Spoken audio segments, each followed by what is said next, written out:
Hey, it's Justin Hagan here. Just wanted to answer a question I received, something that we were talking about earlier in the week, which is multiple offers. Now, we know that when we put in an offer, different things can happen. One thing is the offer can be accepted. That means you're on your way to owning that property. Next thing is they can reject it or they can counteroffer. Now, something that comes into play in some markets is also within the counteroffer is going to be multiple offers. A lot of times that presents some challenges, even for the seller as well as the buyer. So it's important to know that coming into it to kind of see how we can best handle it. So hopefully in this video, I'm going to arm you with some tools and some hints that make your multiple offer situation the best possible. All right, so when we come into a multiple offer situation, it's important to know that beforehand. There's things that can help you out with that. It's as simple as really being knowledgeable about the market. That means knowing the numbers. We know that numbers are sexy, right? Especially when it comes to real estate. So that means knowing your days on market, your inventory as far as your absorption rate, months of inventory, average sales price, median sales price, absorption rate by price bracket. It goes on and on and on. So we want to make sure we know those numbers, or at least have an agent that knows those numbers very well and is able to present you with one information you need to know. Not overwhelm you, but not underwhelm you so that you come in not knowing the scenario.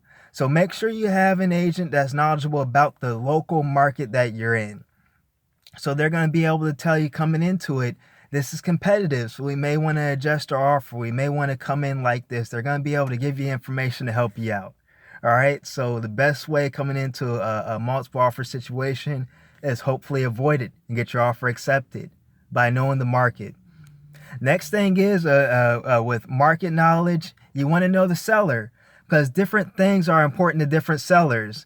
If you have foreclosed property, a bank-owned property, corporate-owned property, investor-owned property, things that are important to them may be slightly different than if you have a property owned by an individual.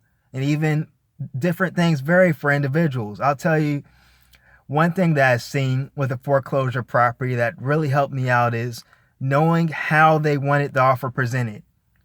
I read through their long packet and I gave my buyer the best opportunity, because I knew that if it was signed one way, they would reject the offer up front, no questions asked, no explanation. But if it was signed a different way, it'll make it to the next stage of review. So sometimes something as small as how the offer is signed may get your offer rejected. So it's important to know that. Now with individuals, what's important to them really varies. So you need to know something about the individual. Sometimes an individual or a homeowner selling the property, getting it sold quickly, may outweigh anything else. So if offer is close in price and other terms, but one can get them sold quicker, that may be the most important thing to them. Other times, if you have a seller, they may be in a scenario where they need to close in, say, for instance, 3.5 months. And they have an offer that puts them close to 3.5 months closing. They may accept that offer over another offer. Or you can do different things like maybe close then, or if you can have a scenario to where you can close now but allow that seller to stay in the property for a little bit longer, that may be what wins your offer, just knowing that about the seller.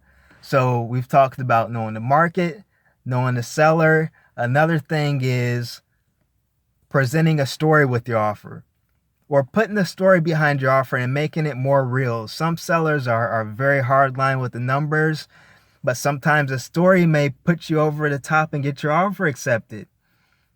Now that can be done in different ways. I'll tell you one way. One way is going to be to attach a letter to your offer.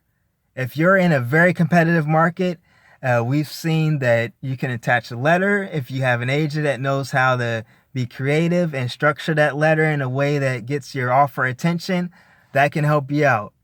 So a letter just simply saying why you like the property. You may talk about why somebody else in the house likes the property.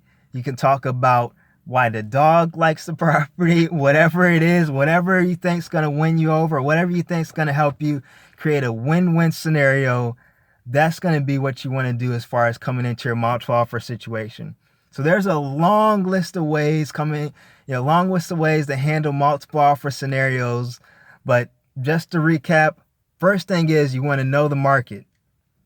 Next thing is it helps to know who the seller is, know what's important to them. The last thing is, if you think it'll be beneficial to put a story behind your offer, put a story behind your offer.